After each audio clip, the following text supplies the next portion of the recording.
नमस्कार, मैं हूं कुमार गजेंद्र। जनपद ऑन द स्पॉट में आपका स्वागत है। दिल्ली के मुख्यमंत्री अरविंद केजरीवाल का ईडी के सम्मन को नजरअंदाज करना बेहद हैरानी भरा था। इससे बहुत सारे लोग, कानून के जानकार, नेता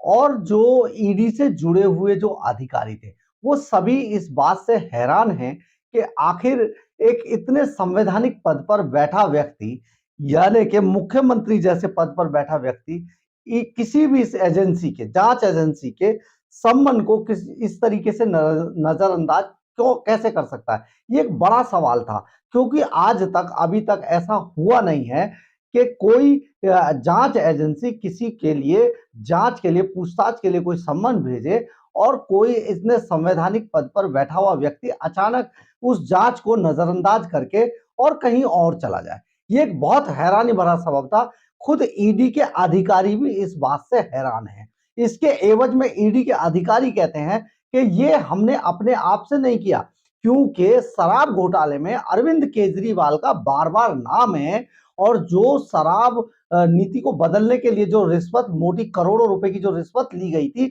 उसका इस्तेमाल गोवा चुनाव के अंदर हुआ था। ये बात पुख्ता है और इसकी जानकारी अरविंद केजरीवाल को सीधे-सीधे थी, क्योंकि अरविंद केजरीवाल के घर पर भी रिश्वत ली गई। उनके कहने पर संजय सिंह ने भी रिश्वत ली, उनके कहने पर मनीष सिसोदिया भी उसमें इन्वॉल्व थे और ये सारा जो चुनाव के लिए पैसा इकट्ठा किया गया, उसका इस्तेमाल किया गया, जिन चार्टर प्लेन से पैसा ले जाया गया, हाँ जी,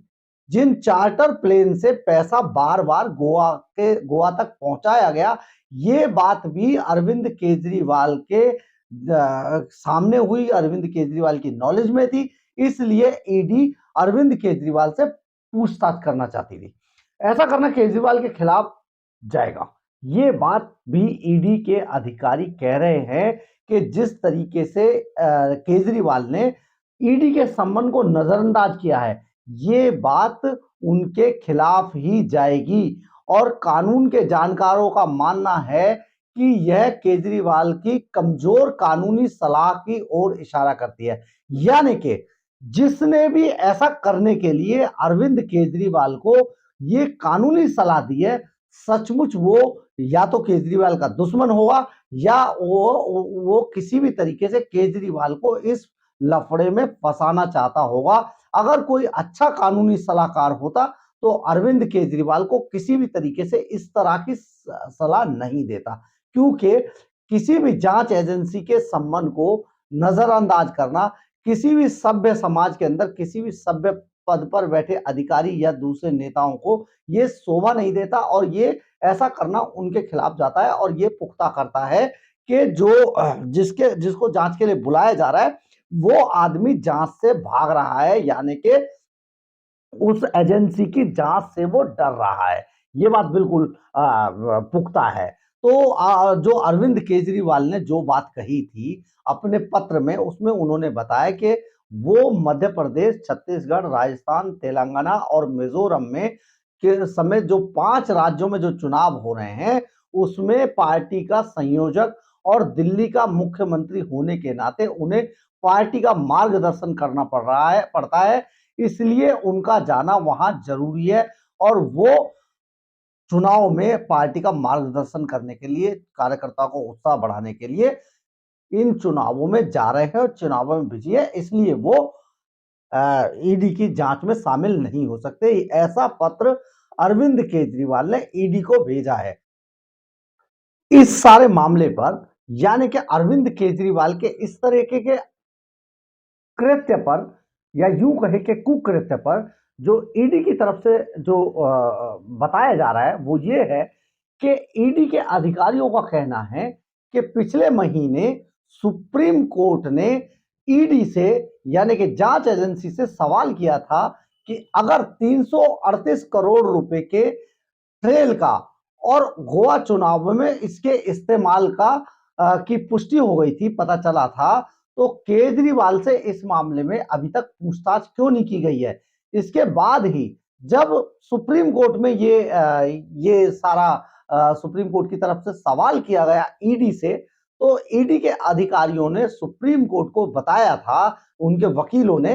कि ईडी की तरफ से जो पक्ष रखा गया, उन्होंने कहा था कि हमने एक बार अरविंद केजरीवाल से पूछताछ कर ली है और उसमें करीब 153 सवालों की जो लिस्ट थी उसके आधार पर अरविंद केजरीवाल से पूछताछ की जा चुकी थी और अभी उनसे पूछताछ की जानी बाकी है। तो इसके बाद ईडी ने इसके बाद सम्मन जारी किया था आगे की जांच पूछताछ करने के लिए। अरविंद केजरीवाल को यह सम्मन जारी किया था, यानी कि 338 करोड़ रुपए का जो गोवा चुनाव में इस्तेमाल हुआ और गोवा चुनाव में जो ये रकम खपाई गई रिश्वत की, शराब नीति के एवज में जो रिश्वत ली गई थी, उसके उसके सुप्रीम कोर्ट के सवाल करने के बाद अरविंद केजरीवाल को ये सम्मन भेजा गया था। लेकिन अरविंद केजरीवाल इससे बचकर भाग गए, चुनावों का बहाना बनाकर दिल्ली से बाहर चले गए ईडी के सम्मन को नजरअंदाज करके। अब ईडी के अधिकारी जो इस पे और कानूनी जो एक्सपर्ट है वो जो कहते हैं, वो ये कहते हैं कि ईडी के ये जो केजरीवाल पार्टी और चुनावों के लिए इतने महत्वपूर्ण हैं।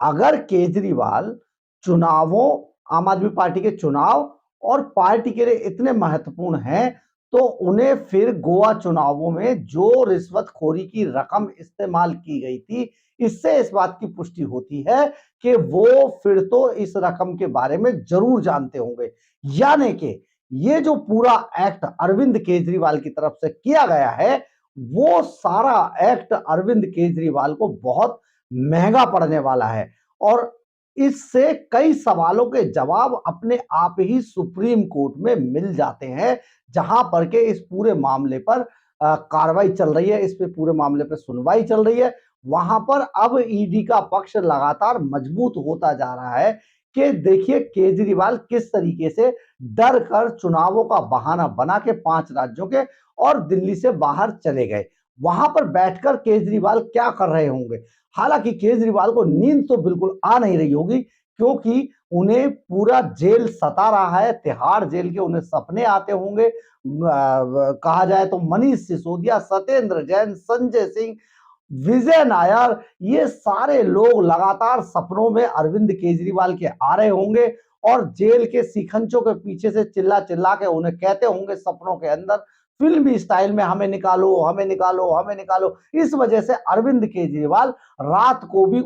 बिस्तर पर उठकर बैठ जाते होंगे, लेकिन वहां पर सुनीता केजरीवाल उन्हें पानी पिलाने के लिए और उन्हें ढाढ़स बंधाने के लिए नहीं होंगी। वहां पर केजरीवाल चिल्लाने लगते होंगे। ये ऐसे सपने, बुरे सपने केजरीवाल को लगातार आ रहे होंगे और उनके तिहाड़ जेल में बंद साथी बाकायदा केजरीवाल को झकझोर रहे होंगे कि हमें बाहर निकालो, नहीं तो तुम खुद अंदर आ जाओ। तो केजरीवाल अब अंदर जाने की पूरी तैयारी कर चुके हैं और केजरीवाल के खिलाफ अब ईडी में और भी ज्यादा पुख्ता सबूत और तैयार हो गए। अभी उन्हें शीश महल पे भी जवाब देना है।